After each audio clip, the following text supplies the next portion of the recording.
whether you would like to bring your child as a good man or great man എന്നാ പലപ്പോഴും ചോദിക്കാം. നല്ല മനുഷ്യനാക്കണോ വലിയ മനുഷ്യനാക്കണോ? എന്താ ഉത്തരം പറയുക? നല്ലതാണോ വേണ്ടത്, വലുതാണോ വേണ്ടത്? ആദ്യം മലയാളി പറഞ്ഞിരുന്നു, I want to see that my son is becoming a great son, great man. അപ്പൊ you don't want your son to become a good man? Question മാർക്കായി. അപ്പോ നിങ്ങൾക്ക് ചെയ്യാൻ സാധിക്കുന്ന ഒരു ആൻസർ ഉണ്ട്. Make him a good great man. Make him a great good man. Good great man സാധിക്കും. ആ മക്കളുടെ അടുത്ത് നിങ്ങൾ സംസാരിക്കുന്നതാണ് അവരായിത്തീരുന്നത്. അതുകൊണ്ട് നിങ്ങളോട് പറയാനുള്ളത്, കുടുംബ ബന്ധം ദൃഢമാക്കണം. കഴിഞ്ഞ വർഷം ഭാരതത്തില് 819 കർഷക കുടുംബങ്ങളാണ് ആത്മഹത്യ ചെയ്തത്. 819. ആൾ ഇന്ത്യ ഇൻസ്റ്റിറ്റ്യൂട്ട് ഓഫ് മെഡിക്കൽ സയൻസും മറ്റുള്ളവരും സർവേ നടത്തിയപ്പോൾ ആത്മഹത്യ ചെയ്തത് പണം തിരിച്ചടയ്ക്കാൻ കയ്യിലില്ലാത്തത് കൊണ്ട് മാത്രമല്ല, ഭാര്യാഭർത്തൃ ബന്ധം ശിഥിലത്തിന്റെ അവസാന വക്കിലായിരുന്നു. ഭാര്യയുടെ ദുഃഖം ഷെയർ ചെയ്യാൻ ഭർത്താവില്ല, ഭർത്താവിന്റെ ദുഃഖം ഷെയർ ചെയ്യാൻ ഭാര്യ തയ്യാറില്ല. അതുകൊണ്ട് എന്തുപറ്റി? രണ്ടും പുകഞ്ഞ് കുടുംബം മൊത്തം ആത്മഹത്യ ചെയ്തു. ആർക്ക് നഷ്ടം? നിങ്ങൾ ചത്തുപോയാൽ ഒരാൾക്ക് നഷ്ടമില്ല. ഭാര്യ ചത്താ ഭർത്താവിന് ദുഃഖം ഉണ്ടാവുന്നൊന്നും വിചാരിക്കേണ്ട. 2 ദിവസം ദുഃഖം ഉണ്ടാവും, 3-ാം ദിവസം അങ്ങേരുടെ പാട്ടിന് പോകും. അതുപോലെ തിരിച്ചും കരയുന്ന ദിവസം, മരിച്ച ദിവസം നെഞ്ചത്തടിച്ച് കരയും. 1 മണിക്കൂർ കഴിയുമ്പോൾ ദാഹിക്കാൻ തുടങ്ങും. അപ്പൊ പിന്നെ കരച്ചിൽ നിർത്തും. പിന്നെ കുറച്ച് ചായയൊക്കെ കുടിക്കും. കുറച്ച് കഴിയുമ്പോൾ വിശക്കാൻ തുടങ്ങും. ഡെഡ് ബോഡി അവിടെ ഉണ്ടെങ്കിലും അടുക്കളയിൽ കൂടെ പോയിട്ട് ഭക്ഷണം കഴിക്കും നിങ്ങളെല്ലാവരും. അപ്പൊ ഞാൻ പറയാൻ ആഗ്രഹിച്ചത്, വീണ്ടും പറയാൻ ആഗ്രഹിച്ചത്, കുടുംബ ബന്ധം ദൃഢമാക്കണം. ഭാര്യാഭർത്തൃബന്ധം. അതുപോലെ 4ാമത്തെ പോയിന്റ്, 1 ഞാൻ മനസ്സ് പറഞ്ഞു, 2 ശരീരം പറഞ്ഞു, 3 കുടുംബം പറഞ്ഞു. 4ാമത്തേത് പെട്ടെന്ന് അവസാനിപ്പിച്ചേക്കാം. സാമൂഹ്യ ബന്ധം ദൃഢമാക്കണം. എല്ലാവരും ഒരുമിച്ച് വരിക. മലയാളികൾ ഒരുമിച്ച് വന്നാൽ പറ്റാത്തതൊന്നുമില്ല. ഇന്ന് അമേരിക്കയെ കീഴടക്കിക്കൊണ്ടിരിക്കുന്ന ഒരേ ഒരു വിഭാഗമുണ്ട്. ആരാണ്? സ്വാമിനാരായണ മൂവ്മെന്റ്. ഗുജറാത്തിലെ ഈ 2 ആഴ്ച മുമ്പ് ഞാൻ ടൊറന്റോയിലുണ്ടായിരുന്നു.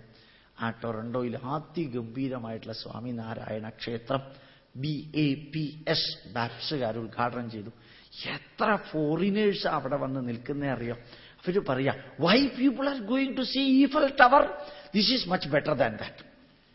This is much better than that. ലക്ഷങ്ങളാ വരുന്നത് അവിടെ. ഭാരതം പാമ്പാട്ടികളുടെയും കരടിയെ മേയ്ക്കുന്നവരുടെയും നാടാണെന്ന് ധരിച്ചതിൽ നിന്ന് മാറി ഇത് സാധിച്ചത് ഗുജറാത്തികളുടെ ഒത്തൊരുമയാണ്. നിങ്ങൾ മലയാളികളാണ്, ഒരുമിച്ച് പ്രവർത്തിക്കണം. പരസ്പരം കാലുവാരരുത്, പാര വെക്കരുത്. നിങ്ങൾ ആര് പ്രസിഡന്റായാലും ആര് സെക്രട്ടറി ആയാലും എന്ത് മണ്ണാങ്കട്ടിയാ? ആർക്കൊന്നുമില്ല. ചത്തു കഴിഞ്ഞാൽ 58 ഗ്രാം ചാരം. അപ്പൊ അതുകൊണ്ട് അതിൽ നിന്നെല്ലാം മാറി ഒരുമിച്ച് വരാൻ ശ്രമിക്കുക. ദുഃഖങ്ങൾ പങ്കുവെക്കുക, കുറ്റം പറയാതിരിക്കുക.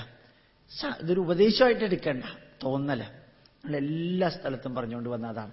എല്ലാ സ്ഥലത്തും മലയാളികളെ ഒരുമിച്ചിരുത്തിട്ട് ശരിക്ക് ഫയർ ചെയ്തിട്ടാ വന്നത്. അവസാനം അവർ പറഞ്ഞു, സാറായത് കാരണം മാത്രം ഞങ്ങൾ ക്ഷമിക്കുകയാണ്. അപ്പൊ ഞാൻ ചോദിച്ചു, ഞാൻ അല്ലെങ്കിൽ എന്ത് ചെയ്യും? അപ്പോഴും ക്ഷമിക്കും, അത് തന്നെ. അല്ലെങ്കിൽ പിന്നെ എന്ത് ചെയ്യും? അപ്പൊ യഥാർത്ഥത്തിൽ നമ്മൾ ഉണ്ടാക്കി വെക്കുന്ന ദുരിതാണ്. NSS അത് 2ആയിട്ട് സ്പ്ലിറ്റ് ചെയ്യും, SNDP അത് 3ആയിട്ട് സ്പ്ലിറ്റ് ചെയ്യും. എന്നിട്ട് എന്ത് നേടി? പ്രസിഡന്റ് സെക്രട്ടറി ആവാൻ വേണ്ടിയിട്ടായി സ്പ്ലിറ്റ് ചെയ്യണതേ, അല്ലാണ്ട് ആദർശത്തിന്റെ പുറത്തൊന്നുമല്ല. വെറുതെ പ്രസിഡന്റ് സെക്രട്ടറി ആവാൻ വേണ്ടിയിട്ട് മൊത്തം സമൂഹത്തെ സ്പ്ലിറ്റ് ആക്കുന്നവരുണ്ട്. ഇവരൊക്കെ മരിക്കുന്ന സമയത്ത് വെള്ളം കിട്ടില്ല കുടിക്കാൻ. ഈ പാർട്ടിയിൽ ആരെങ്കിലും ഉണ്ടെങ്കിൽ നിങ്ങൾക്കടക്കം. എന്തിനായി സ്പ്ലിറ്റ് ചെയ്യിക്കാൻ പോകുന്നത്? ഈ പ്രാവശ്യം കിട്ടിയില്ലെങ്കിൽ അടുത്ത പ്രാവശ്യം വരെ. സമൂഹത്തിനെ ഒരുമിച്ചാക്കാൻ ശ്രമിക്കുക. നമ്മുടെ ധർമ്മം പഠിക്കണം, മക്കൾക്ക് പറഞ്ഞു കൊടുക്കണം. ബുദ്ധിക്കും യുക്തിക്കും ശാസ്ത്രത്തിനും നിരക്കുന്ന വിധത്തിൽ സാമൂഹിക ബന്ധം ഉണ്ടാവുമ്പോൾ ഭാരതത്തിന്റെ പൈതൃകം, ഭാരതത്തിലെ ക്രിസ്ത്യാനികളുടെയും മുസ്ലിങ്ങളുടെയും ഹിന്ദുക്കളുടെയുമാണത്, എല്ലാം പറഞ്ഞു കൊടുക്കണം അവർക്ക്. ഒരുമിച്ച് ആത്മാഭിമാന ബോധമുണ്ടാകത്തക്ക വിധത്തിൽ സാമൂഹിക ബന്ധം ഉണ്ടാവണം. അമേരിക്കയിൽ പോയാലും ഇംഗ്ലണ്ടിൽ പോയാലും കാണാം, ജ്യൂസ് എന്ന് പറയുന്ന ജൂതന്മാര് കുറച്ചേ ഉള്ളൂ. അവർ ഒരുമിച്ച് ചേർന്നാ നിൽക്കുന്നത്. ബുഷിനെ ഇങ്ങനെ പിന്നിൽ നിർത്തുന്നത് ജൂതന്മാരാ. അവർക്കൊരു ലോബിയിങ് ഉണ്ട്. പുറത്തൊന്നും കാണില്ല, അകത്താണ് തൊരപ്പനെ പോലെ അവർ പാരവയ്ക്കുന്നത്. എന്തൊരൈക്യാണ് അവർക്കെന്നറിയോ? ജൂതന്മാരുടെ അടുത്ത് വരാൻ ലോകത്തിൽ ഒരു ജനതയില്ല. മൊത്തം ബിസിനസ് അവരുടെയാ. സമൂഹത്തിന് വേണ്ടി അവരെന്തും ചെയ്യും. 40 യൂണിവേഴ്സിറ്റി ഉണ്ട് അമേരിക്കയിൽ ജൂതന്മാരുടെ. അവരാ അതിന് മൊത്തം ചെലവ് നോക്കുന്നത്. ഏതെങ്കിലും യൂണിവേഴ്സിറ്റി വിൽക്കാനുണ്ടെങ്കിൽ ടെലിഫോൺ വിളിച്ചിട്ടാണ് ഇവർ പർച്ചേസ് ചെയ്യുന്നത്. $4,000 മില്യൺ ഒരു പാർട്ടിന് മേടിക്കുന്നത്. എന്നിട്ട് 15 ദിവസത്തിനകം മൊത്തം യൂണിവേഴ്സിറ്റി അവർ വാങ്ങിച്ചു കഴിഞ്ഞിട്ടുണ്ടാവും. യൂണിറ്റിയാണ് അതിന് കാരണം. നമുക്ക് സമ്പത്തുണ്ട്, സ്ട്രെങ്ത് ഉണ്ട്, ആൾബലമുണ്ട്. പക്ഷെ നമുക്ക് ഒരുമിച്ച് ചേരാനുള്ള മനസ്സില്ല. ഞാൻ നിങ്ങളോട് വിനീതമായി അഭ്യർത്ഥിക്കുന്നു, സേവനം എന്ന സംഘടന, നിങ്ങൾ SNDP ആണെങ്കിൽ അസലായിട്ട് ഒരുമിച്ച് ചേർന്ന് പ്രവർത്തിക്കാം. NSS ആണെങ്കിൽ ഒരുമിച്ച് ചേർന്ന് പ്രവർത്തിക്കാം. നാരായണ പണിക്കരെ ഹ്യൂസ്റ്റണിൽ നിന്ന് ഞങ്ങൾ വിളിച്ചിരുന്നു. അദ്ദേഹം മന്നത്ത് പത്മനാഭന്റെ കൊച്ചച്ഛന്റെ ഒരു മകൻ നമ്പൂതിരി ഉണ്ട് അവിടെ. മന്നത്ത് പത്മനാഭന്റെ അച്ഛൻ നമ്പൂതിരിയാന്ന് മനസ്സിലായത് ഹ്യൂസ്റ്റണിൽ പോയപ്പോഴാണ്. അപ്പൊ അദ്ദേഹത്തിനെ കൊണ്ട് വിളിപ്പിച്ചു. നാരായണ പണിക്കർ, സത്യമാണ് ഞാൻ പറയുന്നത്, അദ്ദേഹത്തിനെ കൊണ്ട് വിളിപ്പിച്ചു. നിങ്ങൾ എന്താ ഇങ്ങനെ ഇരിക്കുന്നത്? അപ്പൊ നാരായണ പണിക്കർ പറഞ്ഞ മറുപടി, ഇത് വീഡിയോയിൽ റെക്കോർഡ് ചെയ്യുന്നുണ്ട്, ആരെ വേണമെങ്കിൽ നിങ്ങൾക്ക് കാണിക്കാം. പറഞ്ഞ മറുപടി എന്താണ്? ഇപ്പോൾ ഉള്ള സ്കൂളും കോളേജും തന്നെ ഞങ്ങൾക്ക് നടത്താൻ പറ്റണില്ല. ഇനി കോളേജ് സ്കൂളൊന്നും നടത്താൻ ഞങ്ങളെ കൊണ്ട് വയ്യ. ഇനി ഒരടി മുമ്പോട്ട് പോകാൻ പറ്റില്ല. അപ്പൊ അവിടെ നിന്ന് പറഞ്ഞു, എന്തിനീ സംഘടന ഇങ്ങനെ നശിപ്പിക്കണമെന്ന് ആ നമ്പൂതിരി പറഞ്ഞു. അപ്പൊ പറഞ്ഞു, ഞാൻ നശിപ്പിച്ചു എന്നൊന്നും നിങ്ങൾ വിചാരിക്കേണ്ട. ശ്രീകൃഷ്ണന് ജന്മം നൽകിയ ഒരു ഇതാണ് യാദവകുലം. ആ യാദവകുലം പോലും തമ്മിൽ അടിച്ചു നശിച്ചു. പിന്നെയാണോ നായരടിച്ച് നശിക്കുന്നത്? കുറെ നശിക്കട്ടെ എന്നേ. ഇതാണ് അങ്ങേര് മറുപടി പറഞ്ഞത്. എനിക്ക് വേദന തോന്നി. ഞാൻ ഇവിടെ നിന്ന് 180 ഡിഗ്രി അപ്പുറത്ത് എന്ന് ഇത് ഇദ്ദേഹത്തിൽ നിന്ന് കേൾക്കേണ്ടി വന്നതിൽ. എന്തിന് നമ്മൾ സ്വയം നശിക്കണം? എന്തിന് നശിക്കണം? എനിക്കൊരു കസേരയിൽ ഇരിക്കാൻ പറ്റില്ലെങ്കിൽ ഞാൻ മാറണം. അത് ആരായാലും, മൻമോഹൻ സിംഗ് ആയാലും മാറണം, അത് വെള്ളാപ്പള്ളി നടേശനാണെങ്കിലും മാറണം. ഈ മൈക്കിന്റെ മുമ്പിൽ വരുമ്പോൾ ഗോപാലകൃഷ്ണന് വാക്ക് വരുന്നില്ല എങ്കിൽ പിന്നെ സ്റ്റേജിൽ ഗോപാലകൃഷ്ണൻ കയറരുത്. കാരണം അത് അവസാനിപ്പിക്കണം. എല്ലാവർക്കും ആപ്ലിക്കബിളാണ്. ഞാൻ പറയാൻ ആഗ്രഹിച്ചത്, സമൂഹത്തിൽ ഒരുമിച്ച് ചേരണം, ധാർമ്മിക മൂല്യങ്ങൾ പഠിക്കണം. 10,000 വർഷത്തെ പാരമ്പര്യമുള്ള സംസ്കൃതി കയ്യറ്റു പോകരുത്. ഇനി ഒരു 12 ദിവസം കഴിഞ്ഞാൽ ഭാരത സ്വാതന്ത്ര്യത്തിന്റെ 60ാം വാർഷികമാണ്. ഭാരതം എന്താണെന്ന് ഭാരതീയർക്ക് അറിഞ്ഞൂടാ. നമ്മുടെ സംസ്കാരം എന്താണെന്ന് നമുക്ക് അറിഞ്ഞൂടാ. ഇനിയെങ്കിലും പഠിക്കാൻ ശ്രമിക്കണം. ഈ ഒരു വരി നിങ്ങളോട് പറയുമ്പോൾ 18 മണിക്കൂർ ഞങ്ങൾ ഇന്ത്യൻ ഇൻസ്റ്റിറ്റ്യൂട്ട് ഓഫ് സയന്റിഫിക് ഹെറിറ്റേജിൽ പ്രവർത്തിക്കുന്നുണ്ട്. എല്ലാവരോടും പറയുന്നു, നിങ്ങൾക്ക് പഠിക്കാൻ ആവശ്യമായിട്ടുള്ളത് മുമ്പിലെത്തിച്ചു തരാൻ തയ്യാറാണ്. അൾട്രാ മോഡേൺ സയന്റിഫിക് ടൂളിലൂടെ വെബ്സൈറ്റിൽ നിന്ന് 100 കണക്കിന് മണിക്കൂറുകൾ സ്പീച്ച് ഡൗൺലോഡ് ചെയ്യാൻ സാധിക്കും. നിങ്ങൾക്ക് നേരെ പേപ്പർ നോക്കി പഠിക്കാനുള്ള തേഴ്സ്ഡേ മെസ്സേജ് അതിലുണ്ട്. ഒരു 10 മിനിറ്റ് ചിലവാക്കാം. അടുക്കളയിൽ ദോശ ഉണ്ടാക്കുമ്പോൾ CD പ്ലേ ചെയ്ത് നിങ്ങൾക്ക് കേട്ട് പഠിക്കാം. ഉറങ്ങാൻ പോകുമ്പോൾ കേട്ട് പഠിക്കാം. കമ്പ്യൂട്ടറിൽ വർക്ക് ചെയ്യുമ്പോൾ ഡൗൺലോഡ് ചെയ്ത് ലെക്ചർ കേട്ട് പഠിക്കാം.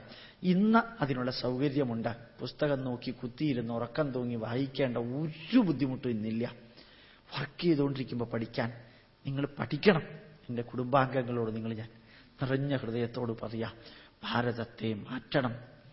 ഭാരതം എന്ന രാഷ്ട്രം ലോകത്തിന് വെളിച്ചം വീശിയ നാടാണ്. ഇന്ന് മാറുന്നു. ഇന്ന് ഏത് രാജ്യത്ത് പോവാ, ഇന്ത്യക്കാരനാണെന്ന് പറഞ്ഞാൽ നിങ്ങൾക്ക് സ്പെഷ്യലായിട്ട് നിങ്ങളെ മുമ്പോട്ട് പോകാൻ ഒരു പ്രൊവിഷനുണ്ട്. ഇന്ന് യൂറോപ്യൻകാർക്ക് കിട്ടുന്ന ആ റെസ്പെക്ട് ഇന്ന് ഇന്ത്യക്കാർക്ക് കിട്ടാൻ തുടങ്ങിയിട്ടുണ്ട്. 38% നാസയിലെ ശാസ്ത്രജ്ഞന്മാർ ഇന്ത്യക്കാരാണ്. 36% ഗ്രേറ്റ് സക്സസ്ഫുൾ ഡോക്ടേഴ്സ് അമേരിക്കയിലുള്ളത് ഇന്ത്യക്കാരാണ്. IT ബിസിനസ് ഇന്ത്യ മൊത്തം കീഴടക്കിയിരിക്കുകയാണ്. സ്റ്റേറ്റില് അത്ഭുതം തോന്നുന്നു നമുക്കത് കണ്ടാൽ. ജനറൽ ഇലക്ട്രിക്കൽ മുതൽക്ക് യാഹൂ മുതൽക്ക് മൈക്രോസോഫ്റ്റ് മുതൽക്ക് ഗൂഗിൾ മുതൽക്ക് ടോപ്പിലിരിക്കുന്നത് എല്ലാം ഇന്ത്യക്കാരാണ്. എല്ലാം ഇന്ത്യക്കാരാണ്. ഇന്ന് പണ്ടത്തെ ഇന്ത്യക്കാരല്ല. ഞാൻ വീണ്ടും നിങ്ങളോടൊരു നെഗറ്റീവ് പറയുന്നു. ഇന്ത്യയിൽ കൈക്കൂലിയുണ്ട്, ഇന്ത്യയിൽ സ്ലമ്മുണ്ട്, ഇന്ത്യയിൽ 10-100 പൊളിറ്റിക്കൽ പാർട്ടിയുണ്ട്. അതൊന്നും സാരമില്ല. പക്ഷെ അതിനെയൊക്കെ കവച്ചു വെച്ചുകൊണ്ട് 9.8% റേറ്റ് ഓഫ് ഗ്രോത്ത് ഉണ്ടാക്കിയ ലോകത്തിലെ ഒരേ ഒരു രാഷ്ട്രം ഭാരതമാണ്. ഒരേ ഒരു രാഷ്ട്രം. IT ഫീൽഡിൽ ഇന്ത്യയിലെ ഗ്രോത്ത് വീണ്ടും ഞാൻ ഒരേ നമ്പർ ഉപയോഗിക്കുന്നു, 38%. ടെക്സ്റ്റൈൽസിൽ 36%, അയേൺ സ്റ്റീൽ ഇൻഡസ്ട്രി 34%. എന്തൊരു ഗ്രോത്താണ് ഇന്ത്യക്ക് വരുന്നത്. ആത്മാഭിമാനത്തോടുകൂടി 5+5 10 ആറ്റം ബോംബ് ഒറ്റ കുഴിയിൽ പൊട്ടിച്ച രാഷ്ട്രം. തക്കാളിക്കൊട്ടയ്ക്കകത്ത് ആറ്റം ബോംബ് ലോകത്തിൽ ആരും കൊണ്ടുപോയിട്ടില്ല, നമ്മൾ മാത്രമേ കൊണ്ടുപോയിട്ടുള്ളൂ. പൊക്രാനിലേക്ക് ഗോരഖ്പൂരിൽ നിന്ന് 402 കിലോമീറ്റർ ട്രക്കിന്റെ മുകളിൽ മുഴുവനും തക്കാളി, അകത്ത് 21 uranium bomb. American spy satellite നോക്കിയപ്പോഴത്തേക്കും Indian military is going to get a good thakkali sambar. നടന്നതാണ്. ഞാൻ CSIRലൊരു സയന്റിസ്റ്റാണ്. അതുകൊണ്ട് എനിക്ക് സയന്റിസ്റ്റിന്റെ ധർമ്മബോധത്തെ ഉപയോഗിച്ച് ഞാൻ പറയാം, ലോകത്തിലെ ഒരാളും യുറേനിയം ബോംബ് ഇങ്ങനെ കൊണ്ടുപോയിട്ടില്ല.